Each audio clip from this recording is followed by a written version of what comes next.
I'm Valerie Espinosa, your Public Regulation Commissioner, and I'd like to welcome one of our favorite guests, Jeff Varela. He's no stranger not only to Santa Fe, but to writing articles for Around the Roundhouse. He was the director for the, State Personnel Board. Anyhow, I've known him for years, and I just wanted to talk to him about himself, his father especially. I don't know if you knew, I'm going to just delve right in. I normally start asking questions, but I'm going to start out by saying that, you know, your father was quite a remarkable legislator, and I want to, you know, just we let you know and your family that, you know, he set the example. Thank you. And he came here with me to meetings as it related to, he was my vice chair. And he was so effective as it related to wildfires. So we put together a good 4 or 5 years ago when I first took office. There were so many fires in my district, including Pecos and the Jemez, and all of them seemed to be in my district. And then I got a call from him on certain issues, and I said, would you like to be a part of my, you know, wildfire task force? And we sat at this table here, and he contributed so much because, of course, he had the knowledge. I mean, more so than I could have ever, you know, had on fires and everything in general. But so, you know, and then he had given me a T-shirt, and I just gave it to your brother. Yes, and my brother did tell me it was autographed to me, and I didn't want to part with it, but I felt you all should have it because, you know, he, and I remember, and I probably am rambling too much because I normally don't do this, but when I worked in the Secretary of State's office, your father was such a gentleman. I mean, he always talked to me, and he was not a legislator then. This far back. This is how long ago him and I would see each other in the hallway. I think he worked at Finance, and I worked on the 4th floor with first Claire Jones, then Shirley Hooper. Yes. And so I'm telling you, your dad was just a rock-solid gentleman. I could always count on him to talk to me about whether it was advice about the budget. And so, you know, I want you to talk more about, you know, your dad, and if you don't mind. Sure. But we'll get back to you after. Okay. So tell us what you're up to these days. Thank you, Valerie, for having me on your program again. I think I've been here a few times in the past.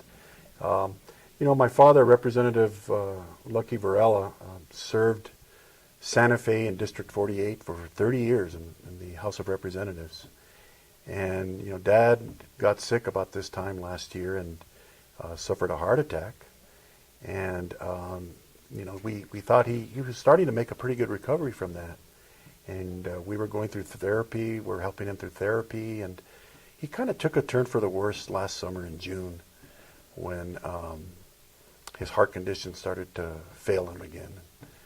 So we put him on hospice there for a while, and up until September of last year, he was with us. And you know, I'll say this: the experience my family, myself, and my family went through with Dad in hospice, that was just, I mean, it was hard, but it was rewarding from the fact that we got to spend such valuable time with my father on a real personal basis, because my father was so entrenched in public service and the legislature that, you know, we really didn't spend a lot of what I would call quality family time with Dad. Well, no, because he's always busy. He was always busy, and he was always at the Roundhouse, or he was always at the LFC. You know the history of my father, Valerie, because you worked with him. So, you know, now that Dad has passed on, obviously we're still in mourning, because this just happened last September, and we miss him dearly. We miss him a lot, and we think and talk about him just about every day. And now what I've done is, you know, kind of, I'm not trying to walk in his footsteps. However, when I ran for his seat a couple of years ago, I wasn't successful in that because, you know, my father was just not only a great public servant, but he understood politics. And, you know, politics isn't, I would say, it's not one of my strong points. It's more... It's hard, isn't it? It is. It's a hard... you have to have thick skin, and well, I don't know where you get it. You know, you're in the thick of it, and I, at least for now, you know, I'm a kind of a behind-the-scenes person where I help with strategy and I help with, obviously with personnel issues because I was state personnel director for a couple of years. And I know the budget process. I know how government works. So I work behind the scenes now with certain agencies. I do some consulting work part-time. Nice. And, I teach classes at New Mexico State. That's where we ran into each other. Yes, at the Edge course. Yes, I like that. I mean, good for you. Yes, How did so- you get into teaching and doing that? I obviously, working around my father at the Capitol and with my background, I was called upon by the Edge people, Mary Di Lorenzo and those Nice. folks at New Mexico State to help with their government training program, the Edge program. And in particular, as you know, they have what they call a certified public manager curriculum that is nationally certified. So, and I wish we had this kind of training for all our government employees, Valerie, because I know the Association of Counties participates heavily with the Edge program. But if we could just branch this out, particularly to state government and more local governments, I think we would see the product we would see is good managers out there, good supervisors. Not that we don't have them, but I can say this, in my time in state government, we didn't do a very good job in training our up-and-coming supervisors and managers. So when they got those positions, whether through promotion or through tenure or both, a lot of them were unprepared to be managers. So if we have this kind of training available for them, like we do for the Association of Counties, I think we can have some better managers, much more skilled managers out there in state government. Yeah, that's with the New Mexico, what is it, Las Cruces? Is it the New Mexico State University? The extension, the cooperative, yeah. So I'm not sure if you're familiar, but I'm sure you are, but public regulation commissioners are required to take mandatory ethics training once a Yes. year. So that's what I was doing there. Every year in January, I take my 2 hours of ethics. We're also required to take, areas of study that relate to the utility sector. Yes.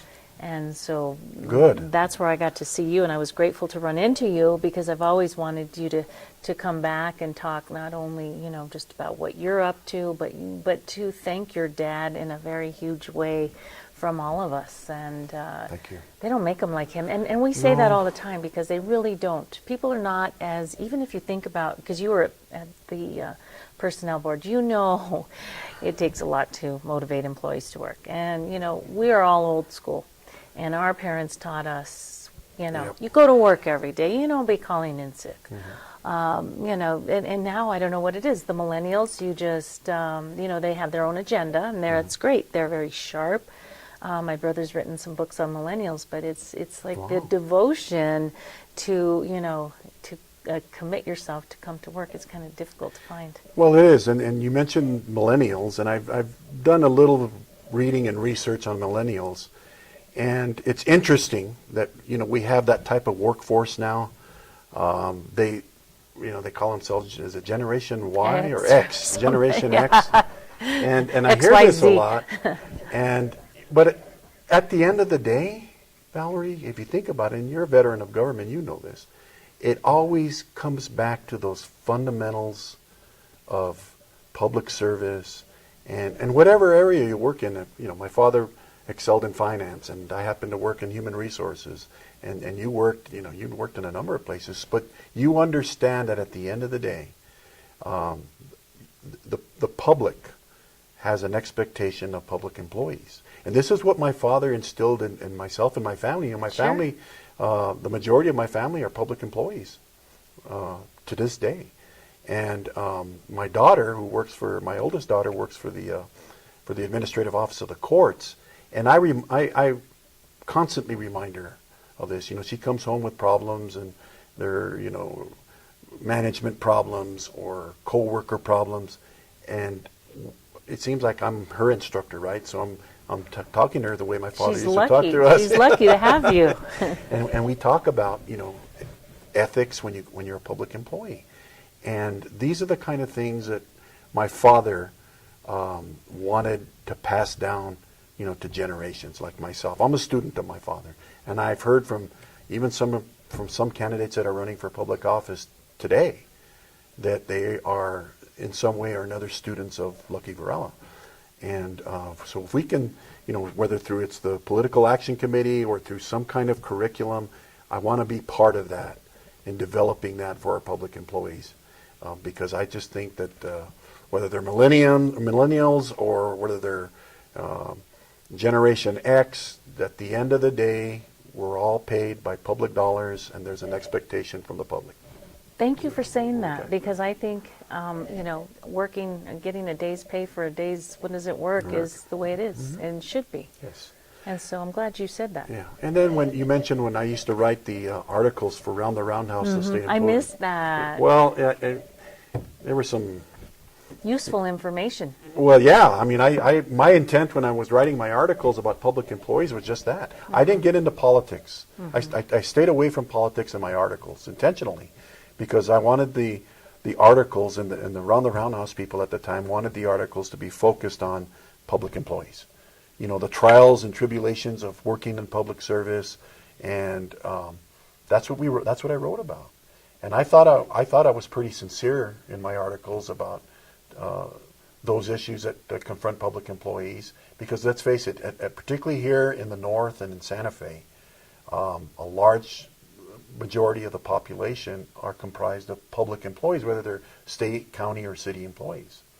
And I kind of miss it, but I still get an opportunity through my instructions, and periodically I'll write editorials to the newspaper about candidates or about public service, and I always keep my father's image and his teachings in the back of my mind. His gauge. Yeah, don't get out there and start mudslinging.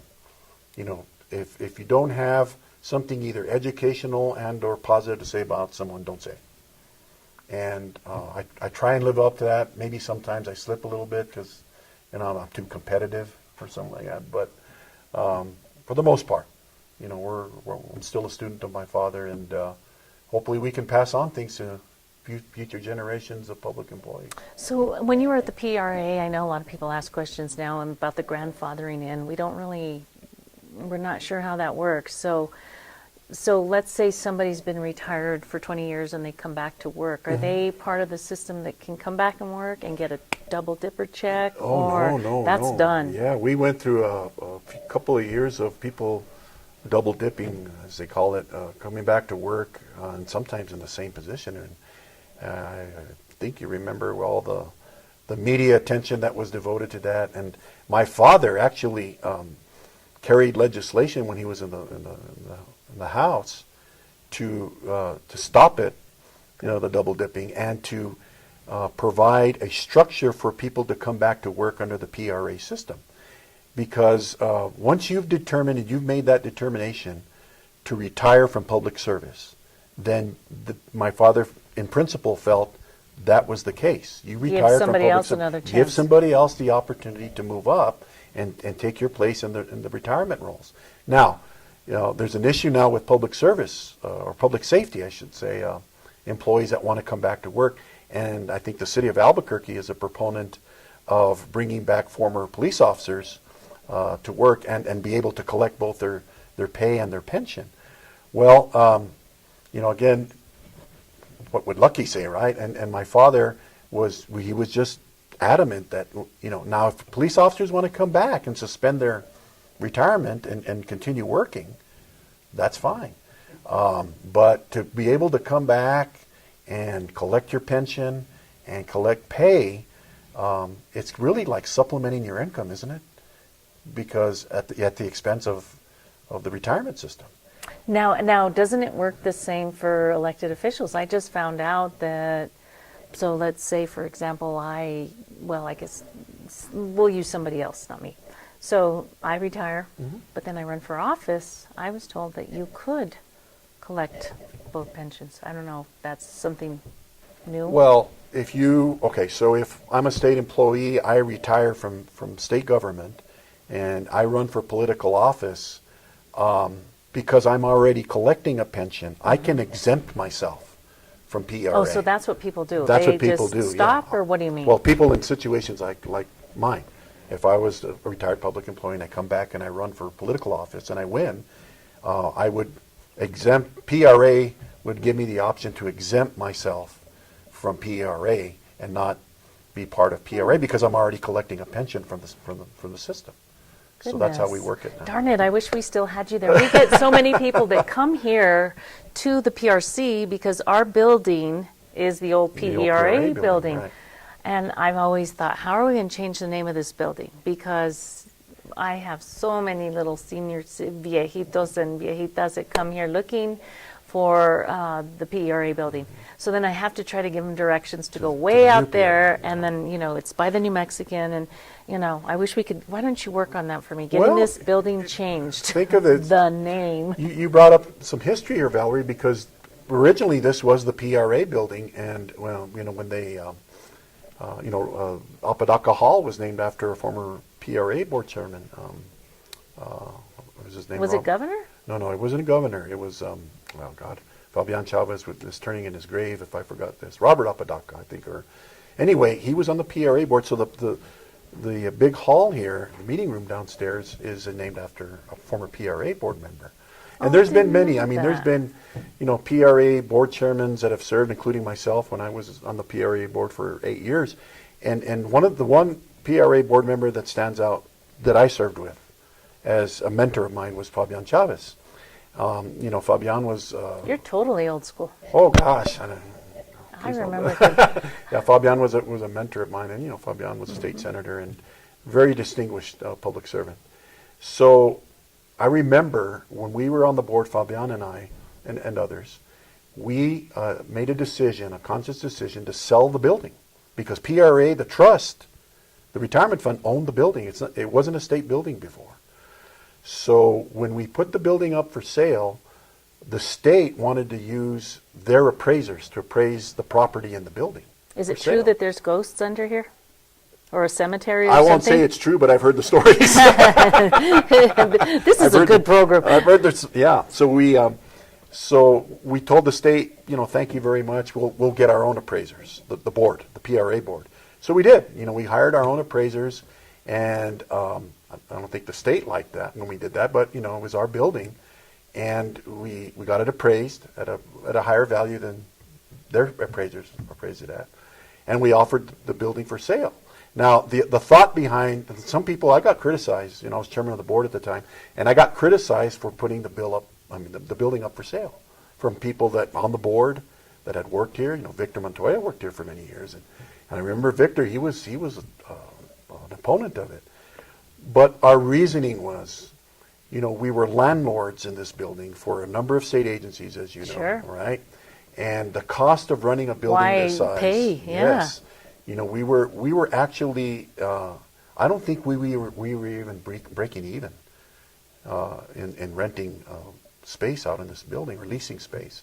So we made a conscious decision to sell the building and get out of the landlord business, and I think we ended up selling the building for about $13 million back then. When? What year? I'm going to say, God, this was in the early 2000s. So right now it's probably worth way more than that. Yeah, well, location being close. Location, across the street from the Capitol. Yes. So, and then we ended up building the new building down on South Cerrillos Road for about $7 million. So do the math. The extra $6 million plus went into the trust fund, the retirement fund. For the retirees. So is that trust, at one point in time people were saying, it's in danger and there's no money in your retirement fund. Is that true? Well, we had some solvency issues a couple of years back. There's no secret about that. The legislature had to wrestle with that along with the PRA board.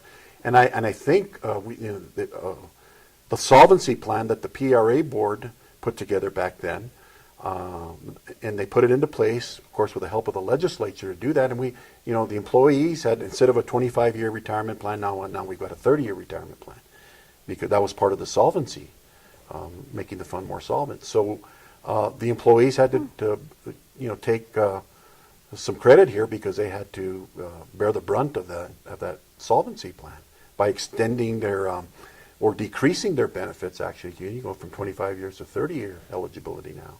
And then we had to do something with a multiplier. There was a number of things we had to do to make the fund more solvent. So your question, as of today, I think we're over we're close to $15 billion in assets. Billion, not million. Billion. Wow. Billion. And the PRA board, to this point, has done a pretty good job on our investments. I keep tabs on it through the website. So my hat's off to Wayne Probst and the staff over at PRA and the board for being diligent about the fund. And now that we're in the solvency plan to make our retirement fund solvent for at least the next 30 years, I think we're on the right track. Could we be in a better position from a funding standpoint? Sure we could. But remember those years, especially after the economy kind of tanked in 2008, thereabouts, we had to recover from that. And I remember we lost, as a result of that economic downturn, I remember the fund losing $7 billion. $7 billion. And so it took a number of years for us to recover that and get back on track. That's a lot of money. It's a lot of money. But I'm glad to say today we're on the right track. We're almost at $15 billion in total assets. We still got some issues out there. Some of our funds, when you look at them from an individual perspective, like public safety is doing fine. Their plan is doing fine. The state employees, we've got some funding issues there that we're going to have to address, and they are being addressed. So when you look at the PRA fund as a whole, we're doing good. I think we're somewhere in the 80% range as far as funding ratio. But when you look at the plans that make up the pie, the individual plans like public safety, fire, legislative retirement, the judges have their own retirement. There's some. The board has to address some of those issues on a more micro scale because there's some solvency issues in those plans. Interesting. So I bet you run into a lot of the people that were like me. They took out, they worked for the state 5 years. They took out their retirement, went and worked at Los Alamos, and then when it came time to buy it back, it turns into this much. From this little 3,000, right. I think it turned into about 50 grand.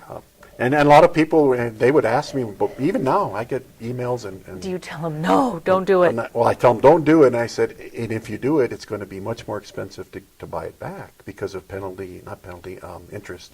Was there a period in time someone said that you could have bought it back, and some people were able to buy it back for the actual value rather than interest and all that? No, there's not that way. However, I remember being on the board, and we lowered the interest rate to purchase time back, because there for many years it was at a set rate, and I forget right offhand what that rate was, and the interest was expensive. So what the board did when I was on the board, and Fabian was on the board, and Danny Sandoval, I can name all the board members, we sat down and we said to ourselves, well, wait a minute here, let's be reasonable about people being able to purchase prior service time or forfeited service time back and make it a little bit more affordable for them. So we pegged that interest rate on the growth of the fund. Interesting. So it wasn't. Yeah, it wasn't a set amount. It fluctuated depending on how much the fund would grow in assets or in our investments and stuff like that. So I think we helped the retirees, and we helped the members that wanted to buy back for. Well, it's such a shame that somebody like you that has all this knowledge isn't still working and so answering questions. Are you probably? I stay on top of things. Through the newspaper and through social media. So you think you'll ever run again? Valerie, I've been asked this. I'm sure I'll get asked some more. For now, and that could be a year, that could be 2 years. I never say never. Keep your options open. I keep my options open. If there's an interest in me serving in some capacity, whether it's at the local level or at the state level, I'd consider it. But I just don't want to jump into a race because for something to do. This being a public official. It takes commitment, and it takes loyalty, and it takes all those qualities and time and effort to be a public servant. And to run for office on top of that. Oh, Now, I know. You know this, right? I know how hard it is, and now that we're in the full-blown campaign season, I'll travel from, within my district, or even just to go see my granddaughter, wherever. There's signs everywhere. There's signs in Taos, there's signs in Albuquerque, there's signs in Santa Fe, and you think of the effort that one has to put forth. Absolutely. And it's not easy. So just to sum up the question, I guess, or finish answering it, I would just say this. Look, I'm a behind-the-scenes kind of person. I'm an administrator. You know my background. I do well there. I can help candidates while they're running for public office, maybe when they get elected, to address some of the issues and educate them on some of the issues, particularly about public service and about public employees and how government should work. And again, this goes back to the teachings of my father. And he was a finance person, and he was a strict finance person and budget person. He didn't play. No, he didn't play around. And he I was like that about him. to the point. But on top of that, he was a modest person. He just believed so much in public service, and that's what I follow. That's what I follow. So. Yeah, interesting. Well, it would be a shame not to see you out there and doing Thank you. something. Appreciate And that. I do remember that he didn't make it to a meeting. It was one of the times he was starting to get sick, and he sent you, and you just chimed right in. Well, yeah, and on your wildfire task force, I remember that. And what an issue, right? With the drought, Especially now, the drought that's that we're not gonna be having. good. God, that's going to take on more importance than it already has. And then I'm hoping that things have gotten better in the area in Pecos, where your dad and I used to talk about, even propane. I know I wanted to get those natural gas lines extended to northern New Mexico and Pecos, and even here in Santa Fe. Yeah. We need natural gas, and Well, I mean, I remember that, Valerie, and I'll end it on this. The propane people were after my father on that one, because we had started having dialogue about extending natural gas lines out that way, and oh yeah, so there's issues. I mean, it's easy to say, we support natural gas, but then you get the propane people, business people, right, that have been established out there for years. But it isn't a matter of putting them out of business. And I tried to say, we're not trying to put you out of business. It's always about competition and providing, quality of service. Yeah. If your dad ran out of propane and they don't want to cross the river to get to the families because of the snow or what, there's got to be some sort of backup.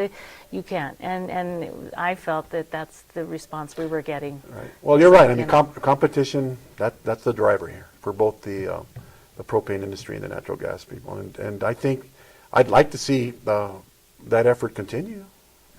Well, let's work on it. Let's And work on it. every All time right. I head to northern New Mexico, that's part of my district in Chama and those areas. Chama has it, but Los Ojos doesn't, and everybody, in between. So for them as well, it's very costly. And so, I talk to people all the time. The New Mexico Gas Company has funding available. So if you would like to get in touch with, some of these folks, there's funding for projects. Yeah. And instead of asking for a match from the county or the city governments, there's more funding available rather than having to go to the legislature as well. So anyhow, we were hoping to talk more about his dad and all this.